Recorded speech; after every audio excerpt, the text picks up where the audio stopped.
Hi, gang. I thought I would just get this out of the way. Great. Right here.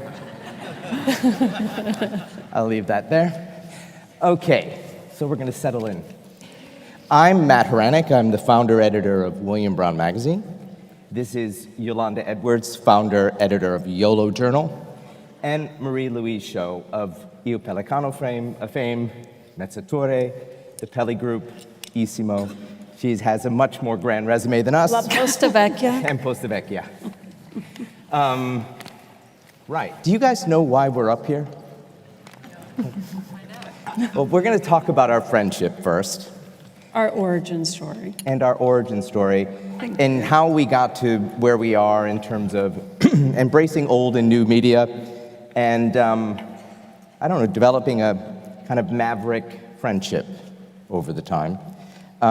So our origin story begins...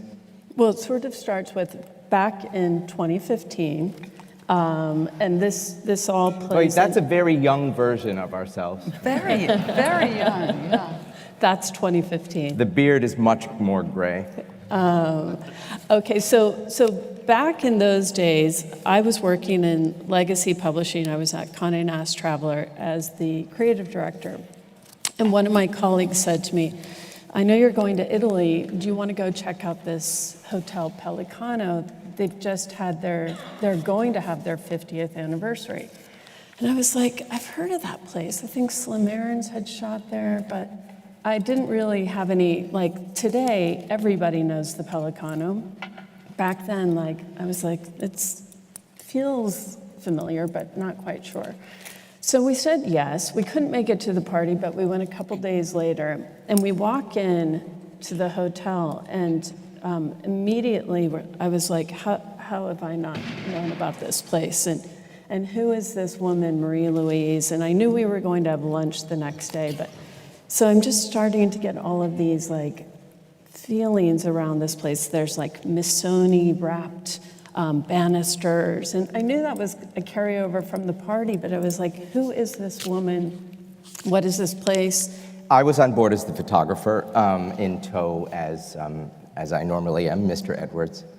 And I just was kind of blown away by the glamour of the place. I knew the Slim Aarons reference in terms of the photography, but all the details just began to really sing to us. And also as Americans coming to Italy, I think in general, we love the feel of this old world. And all of the women working there had these beautiful dresses with these big giant bows in the back. And as a photographer, incredible. It was a very rich place to photograph. And then I think we kind of really all fell in love immediately. And I think we started finding all this like-mindedness and all this thoughtfulness that was kind of on the same track.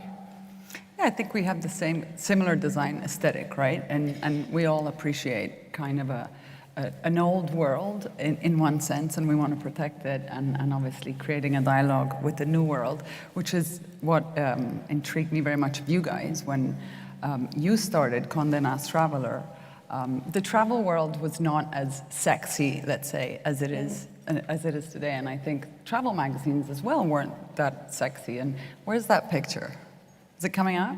The Condé Nast Traveler cover. I don't know if it's there's going to be there's going to be a cover that's going to pop up that was really. So before they arrived at the hotel, I saw this incredible new cover, and it wasn't a landscape, it wasn't a beach, it was Christy Turlington photographed by Ines and Vinus with big reflective glasses, and you could see a landscape. And it was so refreshing to see that, because again, it's always the same language. And I thought, oh my God, something's happening in travel.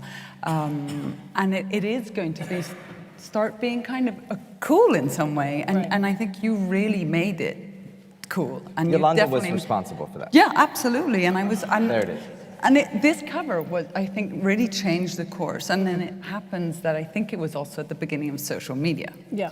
So the way things were photographed are also quite different. Right.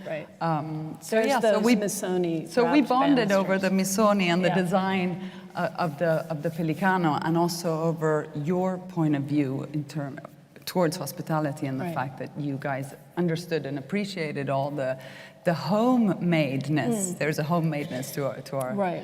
And hotels. I think when we came to Traveler, which was in 2013, my sort of work wife, who was the editor-in-chief, and I was the creative director there, our whole thing was we need to not just be about what's new, but about what is good. And so this kind of like really embracing, looking at places that have been around for 50 years, but then this was like a total reimagination.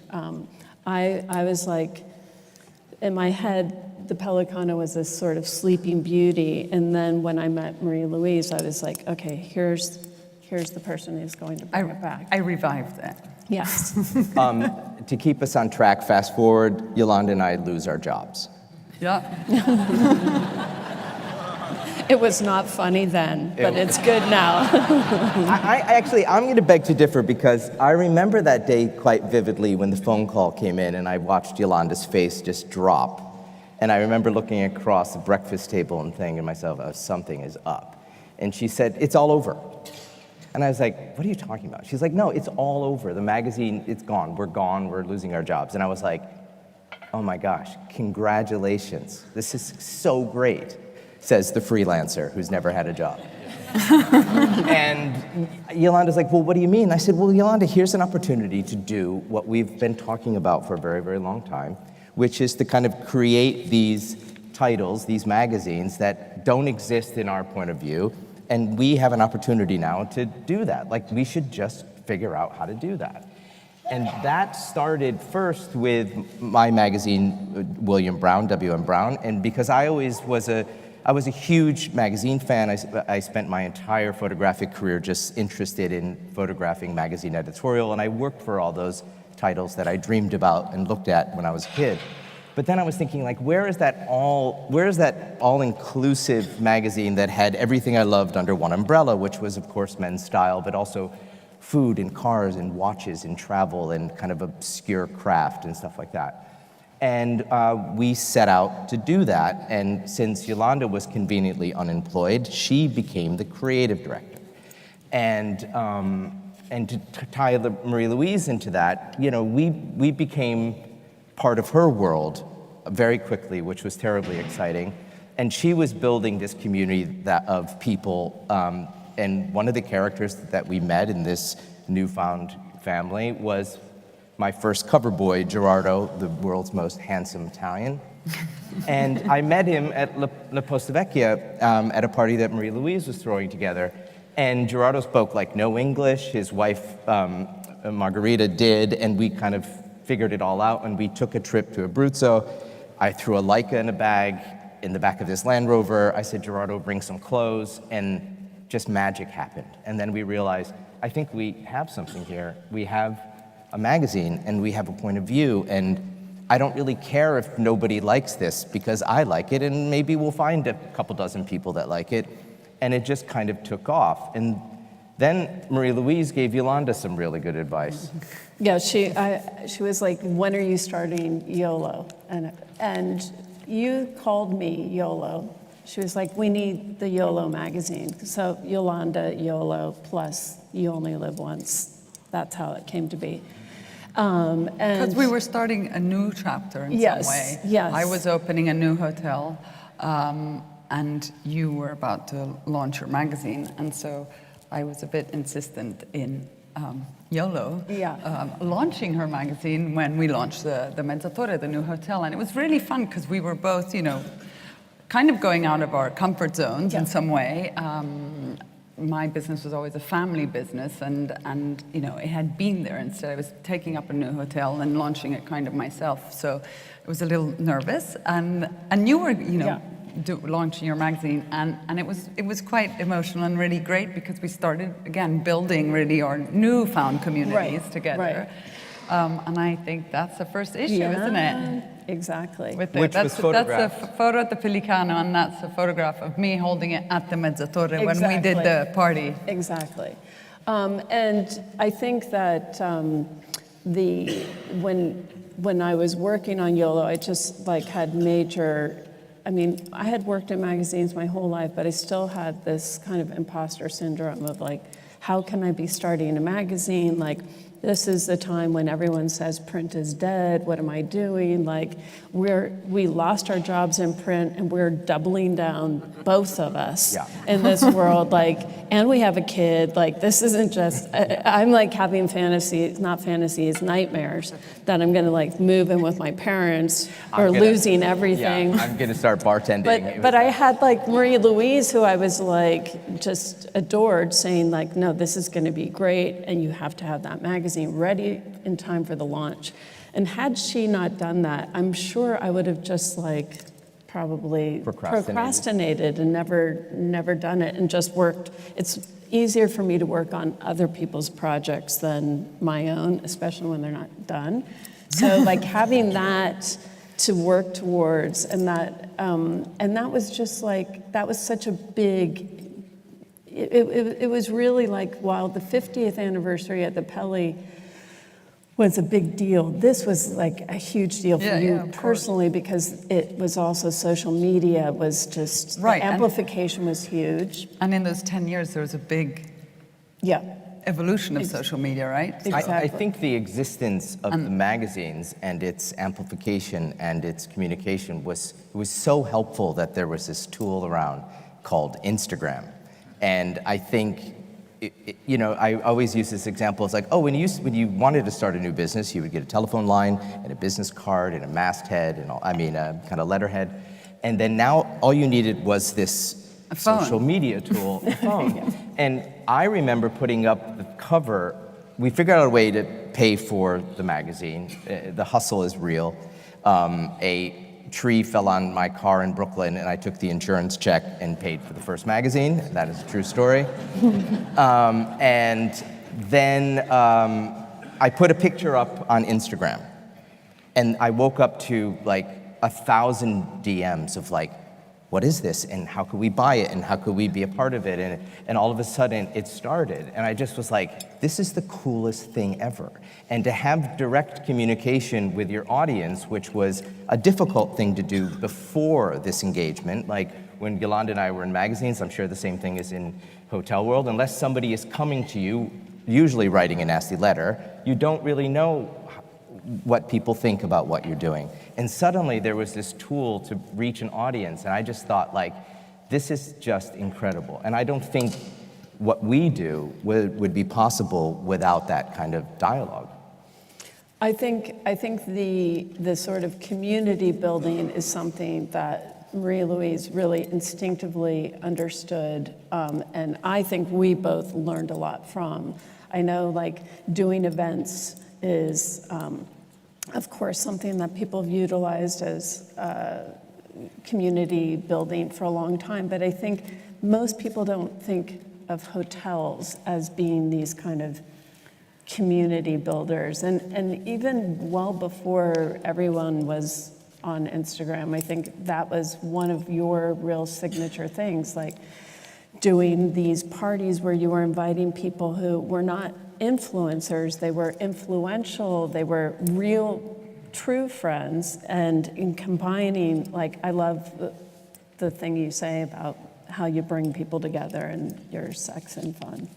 Sexy fun. I can't say certain things, my mom's is here, but okay. You know, the community building bit is really important, I think, for all of us. And because my mom is here, I will always remember she always threw parties at Pellicano. If there was an eclipse that you could only see in Mexico, everyone was funnily dressed up at the Pellicano for this eclipse you could never see. Anyway, I think that really stayed kind of ingrained. And there's two things that never go out of style, which is sex and fun. And so we can't turn our hotels into anything different, right? But we can definitely have parties, and you know, it makes people remember that place as a space where they had fun, and there was joy, and joy is so important, and that's also the way we design the hotels, is with a joyness to it, which is through the color and through the fun and joy. It is really important. So every year we have our parties and build these communities, and you know, in the hospitality business, I feel very lucky because everyone comes to my living room and I meet people from very different parts of the world and different lives. And you know, you tend to stick to people in your same business. And instead in hospitality, everyone comes. And so, I mean, really interesting people. And then when we have these parties, there's from all sorts of different, you know, artists and people in finance and filmmakers and fashion designers. And it's really good. And I think a good community is also a community of mixed people, but that share the same values. And Right. And in the case of the hotels, they say this, they all have this kind of love for the old world in some way, like with your magazines, right? You guys are really specific with your point of view. Like you don't compromise. You don't compromise the stories you write about, and you're inquisitive and curious about. You really travel. I mean, I've met a lot of travel editors who don't travel.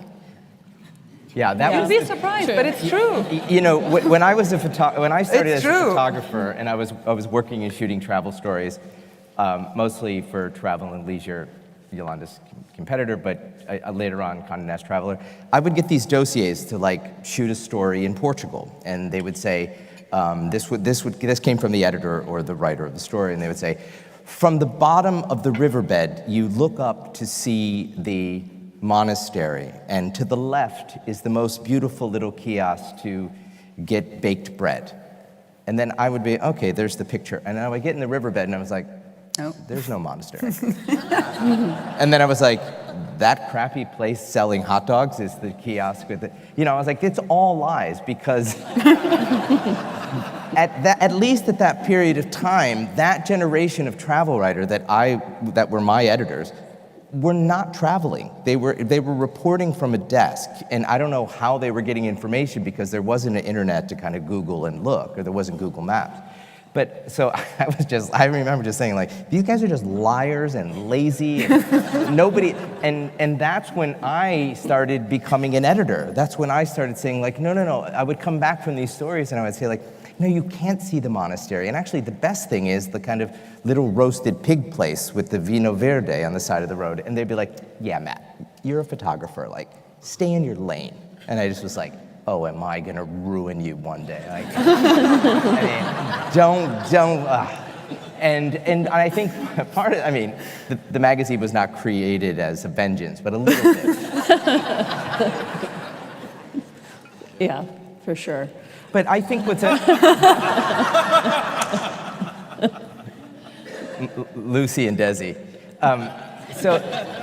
I want to get back to this community thing, which I think is so interesting. Is like when I see, we're very lucky enough to be invited when we're around to Marie-Louise's party. But when I see that on Instagram, I'm just sort of like, oh my God, that's so great. Like I want to either be a part of it or I want to go to these properties and recreate the energy that she has recreated. And I think that is, what's very inspiring when you go to these places, because this energy has been created through her lens. It's an infectious thing that you want to just be a part of and be a part of that club. And how do you bring your friends and recreate that? And I think that's a very inspiring thing. Like Yolanda and I definitely take notes from that playbook. Yolanda's community is much more built out of a digital relationship and conversation. And I am a very social beast, probably. Showman. Yeah. and I love throwing these parties at this men's event, how do you describe PT really? Trade show. That's not a very sexy way of saying it, but it's a trade show. It's not in Vegas, it's in Florence, and that was where we first threw the launch party for my magazine, and we had budgeted for like 50 people to show up at Harry's Bar, and 250 people showed up. The 2,000 budget turned into a $20,000 bar bill. A lot of Negronis were served. I didn't have another car to sell, so we had to figure out how to take care of that. But what I learned was it was a very inclusive community, and it was very self-selective, and that party just became a barometer of how I wanted the readership to be or fantasized to be. And I think that happened the same with Yolanda, and it becomes a self-selecting group for Marie-Louise in the hotels. And It was also about, I didn't want these things, and I think we all agree, we didn't want it to be exclusive. We wanted it to be very inclusive. We wanted the community to kind of build itself. And that was very inspiring for me because I was coming from a world where there were a lot of ropes and lists, and are you on that, and can you come in? And we just wanted to be the antithesis of that. And I think we try really hard to do that. Agree. Us too? I think that the sort of aspiration of like having events and then people being able to see those and the amplification that happens with social is really something that's happened with the Pellicano. And I think this kind of, when people see these parties that you have that granted are with a smaller group of friends, they see them and then they come and they want to do those and in their own way. So whether it's like the way they get dressed up, or there's just a sort of elegance that I think people see from what you throw, because they're often, like a mini maxi party is you either dress as a minimalist or a maximalist, or if you're at the Pellicano at an event, of course you're going to sort of bring your A game. Okay, so my question for you is, Yes. with this, like Pellicano's become a very Instagrammable place, right? Yeah. Now, is that annoying as Yes. yeah. Yeah. Because I can't do the selfies thing. So- I turn around every time I see. Or people just book to get the Instagram, or like, can we just post it to just prove to the world that it exists and I was part of that? I think that's in travel in general, or in Yeah. beautiful spaces. You see it from houses to restaurants. As people, it's like, check, I'm part of that Yeah, community, part of the in some community. way. Yeah. And I appreciate that aesthetic. Therefore, I am cool. Like there's Yeah. something of a. But yes, it's terribly annoying. But on the other hand, it's also great Right. because Yeah. obviously it travels and it shares in the pictures, and it's a great tool for us to be in some way discovered, right? So it's a completely different world from just press, as you know better than Right. anyone, is the whole digital space. This picture of the guy standing on the bed, that's actually the Royal Scotsman. And that was a story that Matt did in William Brown, where we all went on the train. We sort of did a train takeover. Lots of things happened where, The fun thing about that story, which is a testament to, maybe we're doing something right, is like Belmont came to me and said, we have this train that we don't know what to do with. Like, it's filled with retirees like wanting to birdwatch, and we want to make it sexier. And how do we make it sexier? And I love the idea of train travel. I grew up in the States. I didn't have that relationship. And I saw this train, and I'm in love with Scotland. And I was just like, oh my God, this is so cool. And we said, okay, give us the train for 2 days, and we'll fill it with kind of fun people who will bring their A-list style game and will work well together, and we'll just photograph it, and we'll live feed, we'll put everything up live. Like, there'll be no like embargo, like don't show anything until it goes to print. Like, we'll kind of build this communication out and this excitement as we go. And that's what we did, and we put a bunch of invitations out, and people were just like, what is this all about? And people showed up. She came. Marie-Louise was there. Gerardo, my cover boy, was there, and a group of guys from New York flew out. Like, everyone kind of paid for their way to be a part of this, and then we took care of it, boots on the ground. And it was just incredible. And, guys were showing up at it was ridiculous, like dressing gowns and black tie for breakfast. Like, nobody was told what to do. And like, there was no list of like, oh, you have to say hashtag, Belmont forever. There was none of that. It just organically happened. And what we found was, it didn't matter that it didn't destroy the beauty of the editorial piece by people just talking about it live. And what happened at the other end is that Belmont kept saying like, oh my God, people are booking out this whole train and like showing up with tuxedos for breakfast. Like, how is that possible? And we're like, I don't know, I guess, There was a real copycat effect. There was a real copycat effect. You should get that train every year, and we can all come. Yeah, you're all invited. No, but I just thought that was super fun, and selfishly something I always wanted to do, and be able to turn that into something of value for a brand was, that was very helpful, because they spend a lot of money giving that opportunity to us. And I think we'd like to do that. That's fun to do. Like Right. We're planning one now in Vienna in November, which will be great with the hotel soccer. But one of the things, just to jump off of the train is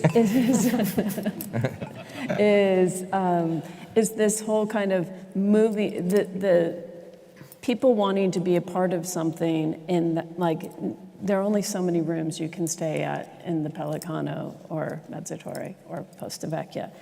But there, I think what was interesting was taking this kind of interest and people really wanting to be a part of this community and then moving into product. And I think like your kind of, you started Issimo really launching it, right? Was that? At the height of COVID. Yes, that's right. So Mezzatorre was for you kind of a beginning because you did this collaboration.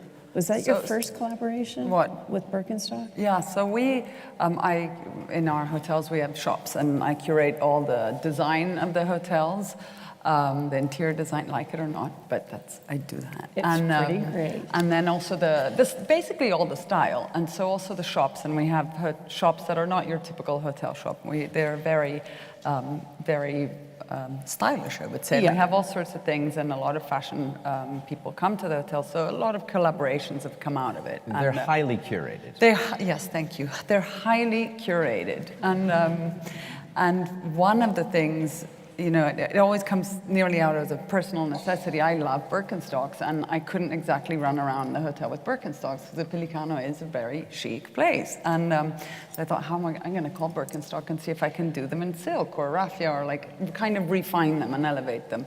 And funnily enough, they said yes, and we launched. So that year, 2019, we launched the new hotel Mezzatorre, which you see here, the Birkenstocks, and then I did a huge collaboration with the fashion brand, which now doesn't, fashion retail called Matches Fashion, which now doesn't exist anymore. So we were always doing kind of lateral thinking, right? And coming out of the square box that hotels used to be and working with fashion and photography and designers. And so we launched the Birkenstocks as our biggest collaboration. And then that year I thought, well, we should just, you know, put all of our projects that are not, you know, brick and mortar of the hotels, kind of bring that philosophy and style online, also because we're seasonal. Our hotels are seasonal, so I thought you can always get the Pellicano world kind of in some way. So we sell the sheets and, you know, all the things that we... The umbrellas. The umbrellas that we design and everything. And then, so I thought, great, I'm gonna move that to, I'm compulsive about work and projects. So I was supposed to do also the website on 2019. I thought maybe it's a little much, so I'll move it to 2020. And then COVID arrived. And I didn't know, you know, we had all this, we were ready for this big launch of this website, and I just thought, it doesn't feel like the right time. And then Italy was hit really badly. And so I thought, actually, it's a great time, because it's all about Italy, and it's all about Italian craft and home, handmade in Italy. And it's a website where we kind of, it's the best of the country in terms of, we try and uncover, right, Italy. So it's design, fashion, food, travel. It's a bit of everything. And so, you know, us Italians, we always say, bellissimo, buonissimo. We add the issimo to everything. So that's why the name is Issimo. So there's all the different sections. So there's buonissimo, it's all about food. And you can buy from pasta sauces to, you know, $5,000 blazers. You can get a bit of everything. It's a bit of a market of Italianness. Is this when you guys did the imaginary road trip? Is that? Then during COVID, that we were both, like everyone, was pretty miserable. We weren't doing what we loved, like everyone, and so we were on the phone all the time, and so we were like, let's do an imaginary road trip about Italy. And so we had all this itinerary going through Italy, and we were obviously, everyone was at home. And that was all through Instagram? Yeah, and that was all through Instagram. And it was kind of a weird thing that we did, but I was like, let's pretend that I'm flying in. I have so many videos of me like landing. We had a lot of time to do that. So it was like, you know, I would tag Marie-Louise, and we had another friend she does all these incredible trips around in Italy, Bellini Travel. And so I said, okay, I'm going to put up, like, we're doing this imaginary road trip, and tag you. And then we basically made it like, I'm landing, I'm coming to the Pellicano. And then people started to get it. Fantasizing about And they it. were like, oh my God, I'll see you there. Like, Negroni's at 6. And then and they're like, where are you? And I'm like, I'm on my way. And so this whole like I crazy. think we were all hallucinating at that point. We were hallucinating. It was a magical But distraction. that's how the monopoly was then born, because we did an Istimo Monopoly version, which is the Italian road trip. And I actually did take a road trip during when we were not red but orange, but it was all kind of born out of our imaginary trips. So now we have this Monopoly version, which is a road trip of Italy that comes with a map, with all the actual real places you can stay and eat. And so you see, when you have limits, so many things come up. Yeah, exactly. But yeah. When you don't have a boss telling you what to do. Yeah, that helps too. But when you can be creative, Yeah. and think, and when you're free to have a point of view, and not afraid to have a point of view. I think the boss part is very important, clearly. Yeah. But I also think too that while what we put out there is this kind of love for the old world and things of beauty, which can be seen as very elite, I think we really like to be able to share that with everyone. And I think that a lot of what Isimo is that sort of like, you can have just like, you can buy the Pellicano ashtray and for $30, you're kind of, much more. 50? A full confession, we just steal them. Or you can stay there and steal it. that too, that too. Why did they put the names on that stuff? It's going in the bag. Yeah. But I would say with William Brown, you really have moved from just doing the magazines into doing all these collaborations. Basically, we just copy everything you do. So I have a Birkenstock coming out. No, but what I think is interesting about like the merch is it's the kind of it's the thing somebody has in their life that like makes them a part of that club. So, for example, I do these baseball caps, and like I'll see a guy in the airport, he'll see me in the airport, and it'll be like, and you realize you're a part of this not so secret community, but this club of single-mindedness that I think is really nice. And again, you don't need to go stay there, but you have a piece of this world. But you should. Bookings are available right after the lecture. And I would say, on the Yolo, I don't do as many collaborations, but we always do these stickers, sort of harking back to the old world, stickers. Of travel. The luggage. Right. Luggage stickers. And I've had numerous people say to me, like, I became friends with someone because I saw the sticker on the back of their phone, and then I was like, oh, you like Yolo, I love Yolo, or whatever. At the end, it's buying into a style, right? And a language. It's a visual language. But we also realize we don't have to be everything for everybody. Like some people are going to like it, some people not going to like it, and it doesn't really matter. We're sort of chasing niche more than we are trying to appeal to everyone. It's like, it's your thing or it's not your thing. Yeah. And luckily, we don't get a lot of negative hits on that so far. Watch it. Let's see what happens after. Yeah, exactly. Delete. I think, I don't know. Are there any questions from the audience? I know this is not planned, but it seems to be a very acoustically good place for any questions. How did you come up with the name William Brown? So we live on a road. We have a farm in upstate New York that we bought 25 years ago, and it's W.M. Brown Road. Short for William Brown was a dairy farmer in the turn of the century, and this was this huge tract of land that got sold off into like vacation plots in little hunting camps in upstate New York. And when I was writing a blog in the blog days, I had a very obvious photo career, and I wanted to build something out that was separately. And I realized the city mouse, country mouse life that we were living, a lot of those ideas germinated and became close to real at William Brown Farm. So I started a blog called The William Brown Project. And then when you have to name things, like we were like, okay, what should this magazine be named? And Yolanda's like, well, you already have this audience. Let's name it after the road, W.M. Brown. And it also gave it a personality almost an identity that was separate from me. So in the early days, people used to send me emails like, "Dear Mr. Brown." And nobody can pronounce his last name And no one anyway. can pronounce Hranek anyway. So it's like, great, I'll be Mr. Brown. And, you know, we were talking about this yesterday. It was like, I mean, did the Rolling Stones know the Rolling Stones was a good name until they became a great band? And I think naming stuff is tough. And we just went Thank for God the I obvious. had you name mine. And yeah. So that's it. Thanks, gang. Thank you. Thank you. Thank you.